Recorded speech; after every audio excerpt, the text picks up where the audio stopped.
നോട്ടങ്ങൾ തമ്മിൽ ഇടഞ്ഞ നേരം രണ്ടുപേരും പരസ്പരം മറന്ന് നോക്കി നിന്നുപോയി. തങ്ങൾക്ക് ചുറ്റും ആളുകളുണ്ടെന്നുള്ള കാര്യം പോലും മറന്ന് രണ്ടുപേരും അവരുടേതായ ലോകത്ത് പെട്ടുപോയി. എവിടെ പോയാലും തൻ്റെ കണ്ണുകൾ ഈ 3 വർഷങ്ങളായി തേടുന്നവളുടെ മുഖം ഒട്ടും പ്രതീക്ഷിക്കാത്ത നിമിഷത്തിൽ കണ്ട ഞെട്ടലും സന്തോഷവും എത്ര ശ്രമിച്ചിട്ടും ദർശനം ഒളിപ്പിക്കാൻ പറ്റുന്നുണ്ടായിരുന്നില്ല. ആമയുടെ അവസ്ഥയും അതുതന്നെയായിരുന്നു. കാർത്തു ചേച്ചിയെ ചതിച്ചതിനുള്ള ദേഷ്യത്തിൽ ചടങ്ങിന് വരാതിരുന്നെങ്കിൽ ഈ ആളെ കാണാൻ പറ്റില്ലായിരുന്നല്ലോ എന്ന് ഓർത്തപ്പോൾ അവൾക്കും സന്തോഷം അടക്കാൻ പറ്റിയില്ല. അവരുടേതായ ലോകത്തായിരുന്നതുകൊണ്ട് അമ്പിയും മാമിയും അച്ഛനും അത് ശ്രദ്ധിച്ചില്ല. പക്ഷേ ദാസനും മാത്യുവും അടുക്കളയിൽ നിന്നും വന്ന അമ്മമാരും അത് ശ്രദ്ധിച്ചു. അഭിരാമി എന്തു ചെയ്യുന്നു? ദർശനെ തന്നെ നോക്കി നിൽക്കുന്ന ആമിയെ നോക്കി ദാസൻ ചോദിച്ചു. അവള് MBAക്ക് പഠിക്കുകയാണ്, ബാംഗ്ലൂർ. ഇത് അവസാന വർഷമാ. ഇവൻ്റെ ചടങ്ങിന് വന്നതാ. ഇനി പരീക്ഷയാവുമ്പോൾ പോകും. ആമിയെ ചേർത്ത് പിടിച്ചുകൊണ്ട് ചന്ദ്രൻ പറഞ്ഞു. പിന്നെയും പലതും ഓരോരുത്തരായി ചോദിക്കുന്നുണ്ടെങ്കിലും ആമി ഒരു സ്വപ്നലോകത്തെന്ന പോലെയായിരുന്നു. അവളുടെ കണ്ണുകൾ ഇടയ്ക്കിടെ ദർശനിൽ മാത്രം വന്നു നിന്നു. ആദ്യമൊക്കെ അവളുടെ നോട്ടവും ഭാവവും ആസ്വദിച്ചവന് പിന്നെ ഭയം തോന്നി തുടങ്ങി. അവളുടെ വീട്ടുകാരെ ശ്രദ്ധിക്കുന്നില്ലെങ്കിലും തൻ്റെ അച്ഛനും അമ്മയും മാത്യു അങ്കിളും ഇതെല്ലാം കാണുന്നുണ്ടെന്ന് അവന് മനസ്സിലായി. ഞാനും അഭിരാമിയും ഇതിനു മുൻപ് ഒരു തവണ കണ്ടിട്ടുണ്ട്. ഒടുവിൽ ആമി അവനെ നോക്കുന്നതിനനുസരിച്ച് ദാസനും രാധികയും ദർശനെ അർത്ഥം വെച്ച് നോക്കാൻ തുടങ്ങിയപ്പോൾ അവൻ തുറന്നു പറഞ്ഞു. കണ്ടിട്ടുണ്ടോ? എവിടെ വെച്ച്? അമ്പി അവിശ്വസനീയതയോടെ ചോദിച്ചു. ദർശൻ തങ്ങൾ തമ്മിൽ കാണാനുണ്ടായ സാഹചര്യം രണ്ടുപേർക്കും മോശം വരാത്ത രീതിയിൽ അവതരിപ്പിച്ചു. ഒരുപാട് തവണ ദർശൻ തന്നെ അത് പറഞ്ഞിട്ടുള്ള കാര്യമായതുകൊണ്ട് ആക്സിഡൻറ്റിൻ്റെ കാര്യം പറഞ്ഞപ്പോൾ തന്നെ അഭിരാമിയെ രാധികയ്ക്കും ദാസനും മാത്യുവിനും മനസ്സിലായി. ഈ പെണ്ണ് അങ്ങനെയാണ് മോനെ, ഒരു ശ്രദ്ധയുമില്ല. വണ്ടിയും കൊണ്ടുപോയി എവിടെയെങ്കിലുമൊക്കെ മിക്കപ്പോഴും വീഴാറുണ്ട്. അഭിനയമോള് ഓടിച്ചു കൊണ്ടിരുന്ന വണ്ടിയാ. പൊന്നു പോലെയാ എൻ്റെ കൊച്ച് ആ വണ്ടി കൊണ്ടു നടന്നത്. അഭിനയമോളെ പോലെയല്ല ഇവള്, ഒട്ടും ശ്രദ്ധയില്ലെന്നേ. രാമചന്ദ്രൻ ആമയെ കുറ്റപ്പെടുത്തുന്നത് പോലെ പറഞ്ഞു. ദർശൻ്റെ പെങ്ങളാണ് ദേവി എന്നറിഞ്ഞതുകൊണ്ട് അമ്പിയോടുള്ള ദേഷ്യം മാറ്റിവെച്ച് ദേവിയെക്കുറിച്ചും അവളുടെ വിശേഷങ്ങളുമൊക്കെ അഭിരാമി രാധികയോട് തിരക്കി. കുറച്ചു നേരത്തെ സംസാരം കൊണ്ട് തന്നെ രാധികയ്ക്ക് മനസ്സിലായി അമ്മയെപ്പോലെ തന്നെയാണ് അഭിരാമി എന്ന്. ദേവിയുടെ അതേ പ്രായം തന്നെയാണ് അഭിരാമിക്കെന്നതുകൊണ്ടും അവൾ ദേവിക്ക് ഒരു കൂട്ടുകാരിയായിരിക്കുമെന്നൊരു സമാധാനവും അവർക്കുണ്ടായി. കുറച്ചു നേരം കൂടി വിശേഷങ്ങൾ പറഞ്ഞതിനു ശേഷം അവർ പോകാനായി എഴുന്നേറ്റപ്പോൾ രാമചന്ദ്രൻ അഭിനയെ വിളിക്കുന്ന കാര്യം അമ്പിയോട് പറഞ്ഞു. അമ്പി വിളിച്ചതിനനുസരിച്ച് ആ നേരം നോക്കി അഭിനയ ഒരുങ്ങിയിറങ്ങി വന്നു. മറ്റാരും ശ്രദ്ധിക്കാത്ത മട്ടിൽ ആമിയോട് യാത്ര പറയുകയായിരുന്നു ദർശൻ. രാമചന്ദ്രൻ അഭിനയെ എല്ലാവർക്കും പരിചയപ്പെടുത്തുന്നത് കണ്ട് അലസമായി അവളുടെ മുഖത്തേക്ക് നോക്കിയതും അവൻ ഞെട്ടി. അഭിനയ! അവൻ പോലും അറിയാതെ അവൻ്റെ ചുണ്ടുകൾ മന്ത്രിച്ചു. മുഖം വിളറിയതുപോലെയായി. മറവിയിലേക്ക് വിട്ട പല കാര്യങ്ങളും ഒരു നിമിഷം കൊണ്ട് അവൻ്റെ ഓർമ്മയിലെത്തി. ദർശനെ കണ്ട അഭിനയെയും ഞെട്ടിയതുപോലെ അഭിനയിച്ചു. ദർശൻ! സന്തോഷത്തോടെ അവൻ്റെ പേര് വിളിച്ച് അവൻ്റെ അരികിലേക്ക് അവൾ വന്നു. എന്താ മോളെ, മോൾക്ക് ദർശനെ പരിചയമുണ്ടോ? വളരെ സ്വാഭാവികമായ രീതിയിൽ അമ്പി ചോദിച്ചു. ദർശൻ എൻ്റെ സീനിയറായിട്ട് പഠിച്ചിട്ടുണ്ട് ഏട്ടാ. എല്ലാവരോടും എന്ന രീതിയിൽ നോക്കിക്കൊണ്ട് അഭിനയ പറഞ്ഞു. ഓ ആണോ? അമ്പിയും അപ്പോൾ ആദ്യമായി കേൾക്കുന്നത് പോലെ അഭിനയോട് ചോദിക്കുമ്പോൾ നിനക്ക് പരിചയമുണ്ടോ എന്ന രീതിയിൽ ഹരിദാസും ദർശനെ നോക്കി. ആ, എൻ്റെ ജൂനിയറായിട്ട് പഠിച്ച കുട്ടിയാണ്. അത്ര താല്പര്യമില്ലാത്ത രീതിയിൽ ദർശൻ പറഞ്ഞു. അവനെ തന്നെ നോക്കിക്കൊണ്ട് നിന്ന അഭിരാമിക്ക് അതുവരെ ഉണ്ടായിരുന്ന അവൻ്റെ സന്തോഷമെല്ലാം തൻ്റെ ചേച്ചിയെ കണ്ടപ്പോൾ മാഞ്ഞുപോയത് പെട്ടെന്ന് ശ്രദ്ധയിൽപ്പെട്ടു.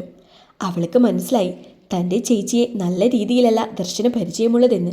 എങ്കിലും അത് ചോദിക്കാൻ പറ്റിയ സമയമല്ലാത്തതുകൊണ്ട് തന്നെ അവൾ ഒന്നും മിണ്ടിയില്ല. എങ്കിലും അവർ തമ്മിലുള്ള പരിചയം എങ്ങനെയാണെന്ന് അറിയണമെന്ന് അവൾ മനസ്സിൽ കണക്ക് കൂട്ടിയിരുന്നു ആ നിമിഷം. അഭിനയ പരിചയം പുതുക്കാൻ എന്ന രീതിയിൽ ഒരുപാട് വിശേഷങ്ങളൊക്കെ ദർശനോട് ചോദിച്ചെങ്കിലും അവളെ കണ്ടപ്പോൾ മങ്ങിപ്പോയ അവൻ്റെ മുഖം പിന്നെ തെളിഞ്ഞിട്ടില്ല. അത് അഭിരാമിക്കും മനസ്സിലായി. എങ്കിലും ചിരിയോടെ തന്നെ അവൾ അവന് മുൻപിൽ നിന്നു. അഭിരാമിയെ കണ്ടതു മുതൽ അവിടുന്ന് പോകേണ്ട എന്ന അവസ്ഥയിലായിരുന്ന ദർശൻ ഇപ്പോൾ എങ്ങനെയെങ്കിലും അവിടെ നിന്നും പോയാൽ മതി എന്ന അവസ്ഥയിലായി. അതുകൊണ്ട് തന്നെ തിടുക്കത്തോടെ സംസാരിച്ച് അവിടെ നിന്നും ഇറങ്ങാൻ അവൻ ശ്രമിച്ചു. അഭിരാമി അതെല്ലാം ശ്രദ്ധിച്ചു തന്നെ നിന്നു. പോകാൻ ഇറങ്ങുന്ന നേരം ദർശൻ ഒരിക്കൽ കൂടി അഭിരാമിയെ നോക്കി. കണ്ണുകൾ കൊണ്ട് മറ്റാരും ശ്രദ്ധിക്കാത്ത രീതിയിൽ രണ്ടുപേരും യാത്ര പറഞ്ഞു. കോളിംഗ് ബെൽ അടിച്ചപ്പോൾ ഈ നേരത്ത് ആരാണാവോ എന്ന സംശയത്തോടെയാണ് രാധിക വാതിൽ തുറന്നത്. അതിനൊപ്പം അഭിരാമിയെ വാതിൽക്കൽ കണ്ടപ്പോൾ അവരുടെ അമ്പരപ്പ് ഇരട്ടിച്ചു. ഇവിടെ അടുത്തൊരു വീട്ടിൽ വന്നതാ. അപ്പോൾ ഇവിടെ കൂടി കയറിയിട്ട് പോകാമെന്ന് കരുതി. തന്നെ കണ്ട് ഞെട്ടി നിൽക്കുന്ന രാധികയോടായി ഒരു ചെറിയ ചിരിയോടെ അഭിരാമി പറഞ്ഞു. മോള് വാ. അവരും അതേ ചിരിയോടെ അവളെ അകത്തേക്ക് കൂട്ടിക്കൊണ്ടുപോയി. എന്നെ കണ്ട് അമ്മയൊന്ന് പേടിച്ച മട്ടുണ്ടല്ലോ, കളിയോടെ ആമി ചോദിച്ചു. ഏയ് അങ്ങനെയല്ല മോളെ, ഉച്ചയ്ക്ക് ഭക്ഷണം കഴിക്കാനുണ്ടാവില്ലെന്ന് ദർശൻ ഇപ്പോൾ വിളിച്ച് പറഞ്ഞതേയുള്ളൂ. പിന്നെ ആരാണാവോ ഈ നേരത്തെന്ന് ആലോചിച്ചാ വാതിൽ തുറന്നത്, അതുകൊണ്ടാ. അവരെന്നും ഉച്ചയ്ക്ക് ഇവിടെ വന്നാണോ ഭക്ഷണം കഴിക്കാറ്? മിക്കവാറും. പിന്നെ ചില ദിവസങ്ങളിൽ തിരക്കാണെങ്കിൽ വിളിച്ചു പറയും. അന്ന് ഓഫീസിൽ നിന്ന് തന്നെ കഴിക്കും. അല്ല മോള് ഈ ഭാഗത്ത് ആരെ കാണാൻ വന്നതാ? അത് പിന്നെ ഈ വഴിയിലല്ല, അപ്പുറത്തെ വഴിയിലാ. എനിക്ക് പരിചയമുള്ളൊരു കുട്ടിയാ. അവളാ എനിക്ക് വീട് പറഞ്ഞു തന്നത്. എന്താ ആ കുട്ടിയുടെ പേര്? അത് അമ്മയ്ക്ക് അവരെ അറിയാൻ വഴിയില്ല. ഈ അടുത്ത അവരിങ്ങോട്ട് വന്നത്. അവർക്ക് പിന്നെ നിങ്ങളെയൊക്കെ അറിയാം. ആരാ ചേച്ചി വന്നത്? അകത്തെ മുറിയിൽ ഉച്ചയുറക്കത്തിലായിരുന്ന മാലതി രാധിക ആരോടോ സംസാരിക്കുന്നത് കേട്ട് അവിടേക്ക് വന്നുകൊണ്ട് ചോദിച്ചു. അമ്പിമോൻ്റെ അനിയത്തിയാണ് അഭിരാമി. ഓ, ദർശൻ മോൻ ഇന്നലെ പറഞ്ഞിരുന്നു പണ്ട് വണ്ടിയുടെ മുൻപിലേക്ക് ചാടിയ കഥയൊക്കെ. ആമിയൊരു ചമ്മലോടെ ചിരിച്ചു. ഞാൻ ദേവിയൊന്ന് കാണാൻ കരുതി വന്നതാ. അവരൊക്കെ ഇങ്ങോട്ട് വരുമ്പോൾ എന്നെ ചിലപ്പോൾ കൊണ്ടുവരില്ല, അതുകൊണ്ടാ. അതിനെന്താ, ഞാൻ വിളിക്കാം. ദേവിമോള് മുകളിലുണ്ട്. എന്നാ പിന്നെ ഞാനും വരാം മുകളിലേക്ക്. വീടൊന്ന് കാണാമല്ലോ. മുകളിൽ വെച്ച് ദേവിയോട് തനിച്ച് സംസാരിക്കാമെന്ന് കരുതിയാണ് ആമി അങ്ങനെ പറഞ്ഞത്. ദേവിയെ പരിചയപ്പെട്ട് അവളുമായി കുറേ നേരം സംസാരിച്ച് വീടെല്ലാം ചുറ്റിക്കണ്ട് എല്ലാവരോടും കുറച്ചു നേരം കൂടി സംസാരിച്ചിരുന്നിട്ടാണ് ആമി പോകാൻ ഇറങ്ങിയത്. പിന്നെ ഞാനിവിടെ വന്ന വിവരം തൽക്കാലം വീട്ടിലറിയണ്ട. അതെന്താ? ദേവിയൊന്ന് കാണാനുള്ള ആഗ്രഹം കൊണ്ടാ ഞാൻ ഇന്ന് തന്നെ വന്നത്. കല്യാണം ഉറപ്പിക്കുന്നതിന് മുൻപേ ഇവിടെ ഇങ്ങനെ കയറി ഇറങ്ങിയാൽ പിന്നെ അത് മതി എല്ലാവർക്കും. എന്നെ ചീത്ത പറയാൻ കാര്യം അന്വേഷിച്ച് നടക്കുക എല്ലാവരും. അവളുടെ മറുപടി കേട്ട് എല്ലാവരും ചിരിച്ചു. ശരി, ഞങ്ങൾ കാരണം ഇനി ചീത്ത കേൾക്കണ്ട, ഞങ്ങളാരും പറയില്ല, അവളെ സമാധാനിപ്പിക്കുന്നത് പോലെ രാധിക പറഞ്ഞു. എല്ലാവരോടും ഒരിക്കൽ കൂടി യാത്ര പറഞ്ഞ് ആമി അവിടെ നിന്നിറങ്ങി നേരെ സ്വാതിയുടെ വീട്ടിലേക്ക് പോയി. അഭിനയുടെ ഏട്ടനാണോ അംബരീഷ്? ഛേ, ഇന്നലെ അവിടെ പോയ വിശേഷങ്ങളൊക്കെ പറഞ്ഞ കൂട്ടത്തിൽ അപ്പച്ചൻ പറഞ്ഞിരുന്നു പയ്യൻ്റെ പെങ്ങൾ നമ്മുടെ ജൂനിയറായി പഠിച്ചിട്ടുണ്ടെന്ന്. പക്ഷേ അവളായിരിക്കുമെന്ന് ഞാൻ കരുതിയില്ല. ഞാനും അവളാണെന്ന് അറിഞ്ഞ നിമിഷത്തിൽ എനിക്ക് അവിടുന്ന് എങ്ങനെയെങ്കിലും ഒന്ന് പോന്നാൽ മതിയെന്നായിപ്പോയി. അല്ല, അതിൻ്റെ ഇടയ്ക്ക് വേറൊരു സന്തോഷമുണ്ടല്ലോ. ഒരു കളിയാക്കലോടുകൂടി നിഖിൽ ദർശനോട് ചോദിച്ചു. അത്രയും നേരം മ്ലാനമായിരുന്ന ദർശൻ്റെ മുഖത്ത് ചെറിയൊരു നാണം അന്നേരം മുട്ടിട്ടു.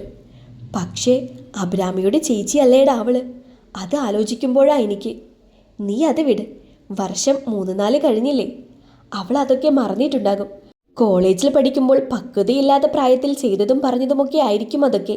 എന്തായാലും അവരിപ്പോൾ ദേവിയുടെയും അമ്പിയുടെയും കല്യാണം ഉറപ്പിച്ചു വെക്കുന്നതല്ലേ ഉള്ളൂ.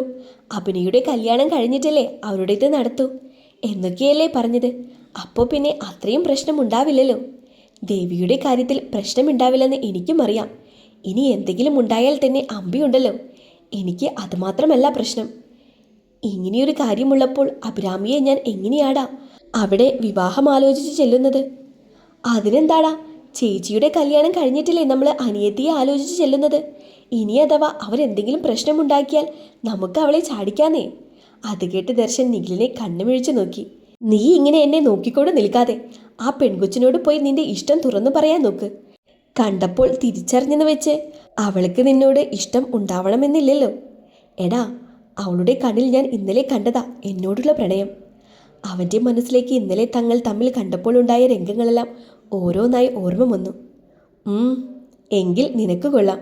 അഭിനയയുടെ കാര്യത്തിൽ പരിഹാരമൊന്നും കണ്ടില്ലെങ്കിലും ദർശൻ്റെ മനസ്സിലെ മുറുക്കമൊന്നു കുറഞ്ഞു. തനിക്ക് തൻ്റെ പഴയ നിഖിലിനെ തിരിച്ചു കിട്ടിയതുപോലെ അവന് തോന്നി. നീ എന്താ ഈ പറയുന്നത്? നിന്റെ ചേച്ചി ആ ചേട്ടനെ പണ്ട് കോളേജിൽ വെച്ച് പ്രപ്പോസ് ചെയ്തിട്ടുണ്ടെന്നോ? ആമി പറയുന്നത് കേട്ട് വിശ്വാസം വരാതെ സ്വാതി പിന്നെയും എടുത്തു ചോദിച്ചു. വെറുതെ അങ്ങ് ഇഷ്ടം തുറന്നു പറയുകയല്ല ചെയ്തത്. അതിൻ്റെ പേരിൽ ഒരുപാട് പ്രശ്നങ്ങൾ ഉണ്ടാക്കിയിട്ടുണ്ട് ചേച്ചി. ഞാൻ പറഞ്ഞില്ലേ ഇന്നലെ ചേച്ചിയെ കണ്ടത് മുതൽ ആ ചേട്ടൻ്റെ മുഖത്തെ സന്തോഷമെല്ലാം പോയെന്ന്. അത്രമാത്രം പ്രശ്നങ്ങളാ ചേച്ചി ഒപ്പിച്ചിട്ടുള്ളത്. എന്ത് പ്രശ്നം? ചേച്ചി ഫസ്റ്റ് ഇയർ പഠിക്കുമ്പോൾ ആ ചേട്ടൻ 3rd ഇയർ ആയിരുന്നു. റാഗിങ്ങിൻ്റെയൊക്കെ സമയത്താ ചേച്ചി ദർശൻ ചേട്ടനെ പരിചയപ്പെട്ടത്. ഇഷ്ടം തോന്നിയപ്പോൾ ചേച്ചി അത് തുറന്നു പറഞ്ഞു. പക്ഷേ ആ നിമിഷം തന്നെ ആ ചേട്ടൻ തിരിച്ച് ഇഷ്ടമല്ലെന്നും പറഞ്ഞു. ഏത് രീതിയിലായാലും ചേട്ടനെ സ്വന്തമാക്കുമെന്നൊക്കെ പറഞ്ഞ് നിയ ചേച്ചി ആ ചേട്ടനെ വെല്ലുവിളിച്ചു എന്നൊക്കെയാ ഞാൻ അറിഞ്ഞത്. 2 വർഷം കൂടി ചേട്ടൻ ആ കോളേജിലുണ്ടായിരുന്നു. ആ സമയത്ത് പറ്റാവുന്ന രീതിയിലെല്ലാം ചേച്ചി ദർശൻ ചേട്ടനെ ശല്യം ചെയ്തുകൊണ്ടിരുന്നു. അവരുടെ സെൻഡ് ഓഫിൻ്റെ അന്ന് ചേച്ചി വലിയൊരു പ്രശ്നമാണ് ഉണ്ടാക്കിയത്. അതിലുമൊക്കെ വലിയ പ്രശ്നമോ? അതെന്താ? എന്തോ കള്ളം പറഞ്ഞ് ആ ചേട്ടനെ ആരുമില്ലാത്ത ഒരു ക്ലാസ് റൂമിലേക്ക് വിളിച്ചു കയറ്റി. അവിടെ വെച്ച് കെട്ടിപ്പിടിക്കുകയും കിസ് ചെയ്യാനുമൊക്കെ നോക്കി. ഈശ്വര! എന്നിട്ട് ആ ചേട്ടൻ്റെ ഫ്രണ്ട്സൊക്കെ കാര്യം അറിഞ്ഞു. എല്ലാവർക്കും മുൻപിൽ നിയ ചേച്ചിയുടെ ചതി മനസ്സിലാക്കി കൊടുത്തു. അതിൻ്റെ പേരിൽ ചേച്ചിക്ക് അന്ന് സസ്പെൻഷനൊക്കെ കിട്ടിയത്രേ. ഇതൊക്കെ ആ കുട്ടിയാണോ നിന്നോട് പറഞ്ഞത്? മിക്കവാറും ആ കുട്ടിയായിട്ട് തന്നെ വിവാഹാലോചന വേണ്ടെന്ന് വെക്കുമെന്നാ എനിക്ക് തോന്നുന്നത്. അതിന് ദേവി പറഞ്ഞിട്ടല്ല ഞാൻ ഇതൊന്നും അറിഞ്ഞത്. പിന്നെ നമ്മുടെ കൂടെ സ്കൂളിൽ പഠിച്ച ഒരു സുഹാനയുടെ ഓർമ്മയുണ്ടോ നിനക്ക്? അവളുടെ ചേച്ചിയും നിയ ചേച്ചിയുടെ ഒപ്പം തന്നെയാണ് പഠിച്ചത്. ആ ചേച്ചിയെ ഞാൻ ഇന്നലെ പോയി കണ്ടിരുന്നു. സമീര ചേച്ചി പറഞ്ഞാ ഞാൻ ഇതെല്ലാം അറിഞ്ഞത്. ഇതെല്ലാം ഇന്നലെ തന്നെ പറഞ്ഞെങ്കിൽ പിന്നെ നീ എന്തിനാ ഇന്ന് ദേവിയുടെ വീട്ടിൽ പോയത്? അവരുടെ പ്രതികരണം അറിയാൻ. നീ പറഞ്ഞതുപോലെ ഇതെല്ലാം അറിഞ്ഞിട്ടുണ്ടായിരുന്നുവെങ്കിൽ ദേവി തന്നെ ഈ ആലോചന വേണ്ടെന്ന് വെക്കുമായിരുന്നു. പക്ഷേ ദർശൻ ചേട്ടൻ അത്ര കാര്യമായിട്ടൊന്നും ചേച്ചിയുമായുള്ള പ്രശ്നങ്ങളെക്കുറിച്ച് പറഞ്ഞിട്ടില്ല.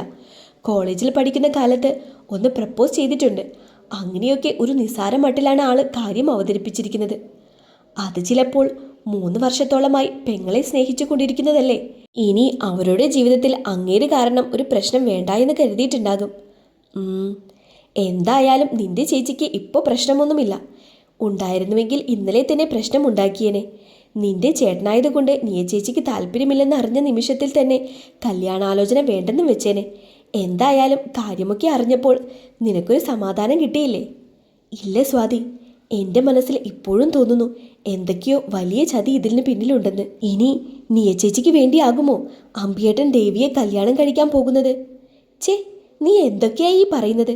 ഇന്നലെ അവിടെ വെച്ച് കണ്ടപ്പോഴാണ് ചേച്ചി ദർശൻ ചേട്ടനെ തിരിച്ചറിഞ്ഞത് എന്ന് നീ തന്നെയല്ലേ പറഞ്ഞത്? എന്നാലും എൻ്റെ ഉള്ളിൽ ആകെ ഒരു ഭയം സ്വാതി. ദേവി ആ കുട്ടിയും ഒരു പാവമാ, എൻ്റെ കാർത്തു ചേച്ചിയെ പോലെ. അവളും വേദനിക്കേണ്ടി വരുമോന്നാ എൻ്റെ പേടി. എൻ്റെ മോളെ, നീ ഇങ്ങനെ ആവശ്യമില്ലാത്തതൊന്നും വിചാരിച്ചു കൂട്ടാതെ നീ പോയി ആ ചേട്ടൻ്റെ നമ്പർ ഒപ്പിച്ച് അങ്ങേരെ മീറ്റ് ചെയ്ത് നിന്റെ ഇഷ്ടം തുറന്നു പറയാൻ നോക്ക്. പറ്റുവാണെങ്കിൽ ചേട്ടൻ്റെ കല്യാണത്തിനൊപ്പം തന്നെ നിൻ്റെയും കൂടി നടത്താലോ നമുക്ക്. പിന്നെ ഈ ദർശൻ ചേട്ടൻ എന്ന് വിളിക്കുന്നത് കേൾക്കാൻ ഒരു രസമില്ല. പണ്ട് ദിനേശേട്ട എന്ന് വിളിച്ചതുപോലെ ദർശേട്ട എന്നങ്ങ് നീട്ടി വിളിക്ക് പെണ്ണേ. അവളുടെ മനസ്സൊന്ന് തണുപ്പിക്കാനായി സ്വാതി ഓരോന്ന് പറഞ്ഞുകൊണ്ടിരുന്നു. ഇതെന്താ, അടുത്ത ആഴ്ചയല്ലേ എല്ലാവരും കൂടി വരുന്ന കാര്യം പറഞ്ഞത്? പെട്ടെന്നെന്താ അച്ഛനും മോനും കൂടി ഒരു വരവ്? രാവിലെ ഓഫീസിൽ പോകാനായി നിൽക്കുമ്പോൾ രാമചന്ദ്രനും അമ്പിയും വരുന്നത് കണ്ട് ഹരിദാസ് ചോദിച്ചു. അത് ഞങ്ങൾ കുറച്ച് പേര് അന്ന് വരുന്നുണ്ട്. ഇത് വേറൊരു കാര്യം സംസാരിക്കാൻ വേണ്ടിയാണ് ഞങ്ങൾ വന്നത്. എന്താ? അന്ന് നിങ്ങൾ വന്നു പോയതിനു ശേഷം മോള് പണ്ട് കോളേജിലുണ്ടായ കാര്യങ്ങളൊക്കെ പറഞ്ഞു. പക്വതയില്ലാത്ത പ്രായത്തിൽ കാണിച്ചു കൂട്ടിയതായി കണ്ട് മോനെല്ലാം പുറത്തു കൊടുക്കണേ. ഹരിദാസിനരികിലിരിക്കുന്ന ദർശനോടായി രാമചന്ദ്രൻ പറഞ്ഞു.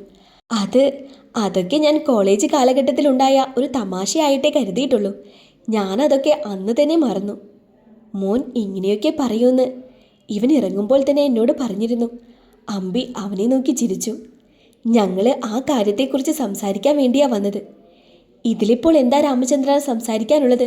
ആ കുട്ടിക്ക് തോന്നിയ ഇഷ്ടം ആ കുട്ടി തുറന്നു പറഞ്ഞു. ഇവൻ അതിനുള്ള മറുപടിയും കൊടുത്തു. അത് അവിടെ വെച്ച് തീർന്നില്ലേ? ദർശൻ വീട്ടിലുള്ളവരോട് കൂടുതലായി ഒന്നും പറഞ്ഞിട്ടില്ലെന്ന് രാമചന്ദ്രനും അമ്പിക്കും മനസ്സിലായി. അതവർക്ക് ബാക്കി കാര്യങ്ങൾ സംസാരിക്കാനുള്ള ഒരു ആത്മവിശ്വാസവും നൽകി. ഞങ്ങൾ ആലോചിക്കുകയായിരുന്നു, എന്തായാലും ഇവിടുത്തെ കുട്ടിയെ അമ്പി കല്യാണം കഴിക്കാൻ പോകുക. എന്നാ പിന്നെ അതിൻ്റെ ഒപ്പം നമുക്ക് വേറൊരു കല്യാണം കൂടി ആലോചിച്ചാലോന്ന്. മനസ്സിലായില്ല? ഒന്നും മനസ്സിലാവാത്തതുപോലെ ദാസനും ദർശനും പരസ്പരം നോക്കി.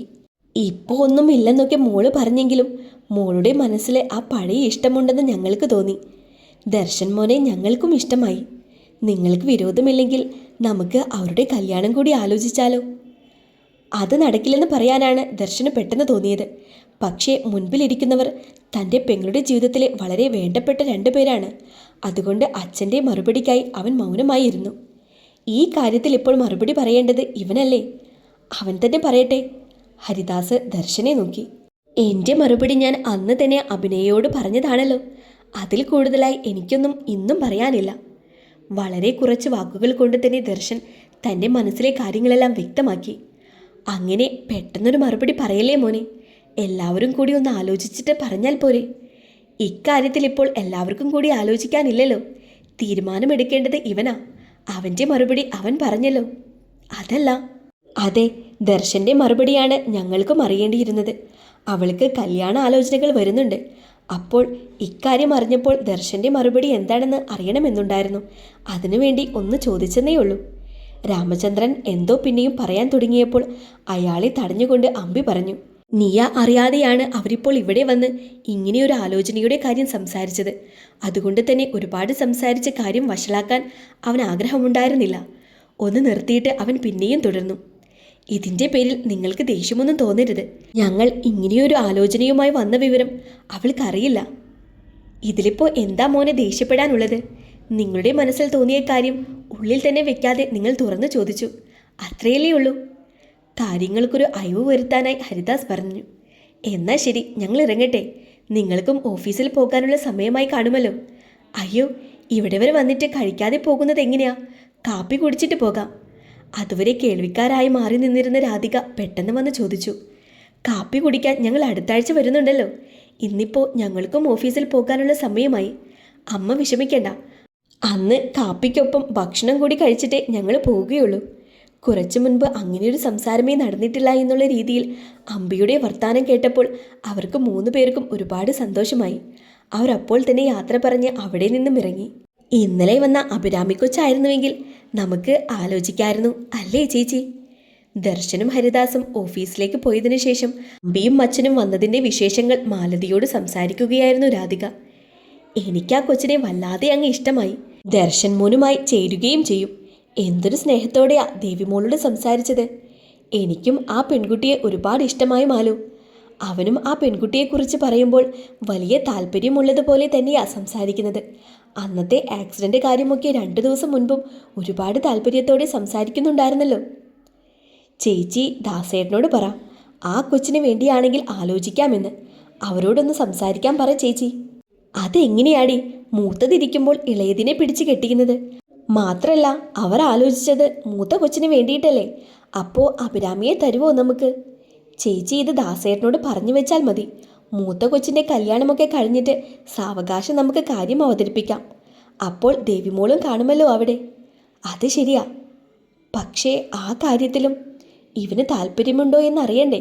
അതെ, കല്ലു മുകളിലിരുന്ന് പഠിക്കുന്നുണ്ട്. അവൾ ഏത് നിമിഷം വേണമെങ്കിലും താഴേക്ക് വരാമെന്ന് അറിയാവുന്നത് കൊണ്ട് മാലതി പറഞ്ഞു വന്നത് നിർത്തി മുകളിലെ സ്റ്റെയറിൻ്റെ അവിടേക്ക് ഒന്ന് എത്തി നോക്കി വളരെ പതുക്കെ പറയാൻ തുടങ്ങി. അതെ ചേച്ചി, കല്ലുമോളുടെ സംസാരത്തിൽ നിന്ന് എനിക്ക് തോന്നിയതാ ദർശൻ മോനെ ഈ കാര്യത്തിൽ താല്പര്യമുണ്ടെന്ന്. അല്ലെങ്കിൽ പിന്നെ പണ്ടെങ്ങാണ്ട് സംഭവിച്ച കാര്യങ്ങളൊക്കെ ഇപ്പോഴും ഓർത്തിരിക്കോ? എനിക്കും അത് തോന്നിയടി. അന്ന് രണ്ടും കൂടി കണ്ടു കഴിഞ്ഞപ്പോൾ ആദ്യം ഞെട്ടിയതും പിന്നെ അവിടെ ഇരുന്ന മുഴുവൻ സമയത്തും അവൻ ആ കൊച്ചിനെ തന്നെയാണ് നോക്കിയിരുന്നതും ഞാൻ അതൊക്കെ ശ്രദ്ധിച്ചിരുന്നു. രാധികയും തിരിഞ്ഞും മറിഞ്ഞും ഒന്ന് നോക്കിയിട്ട് മാലതിയുടെ അടുത്തേക്കായി വന്ന് നിന്നുകൊണ്ട് പറഞ്ഞു. പിന്നെയും 2 പേരും അതിനെക്കുറിച്ച് തന്നെ ഒരുപാട് നേരം സംസാരിച്ചു. ഇതേ സമയം രാമചന്ദ്രൻ്റെ ഫിനാൻസ് കമ്പനിയിൽ താൻ അറിയാതെ അച്ഛനും ചേട്ടനും ദർശൻ്റെ വീട്ടിൽ പോയി കല്യാണം ആലോചിച്ചതിൻ്റെ ദേഷ്യം മുഴുവൻ അവിടെയുണ്ടായിരുന്ന ഫയലുകളെല്ലാം എറിഞ്ഞും അവരോട് ദേഷ്യപ്പെട്ടും തീർക്കുകയായിരുന്നു അഭിനയ.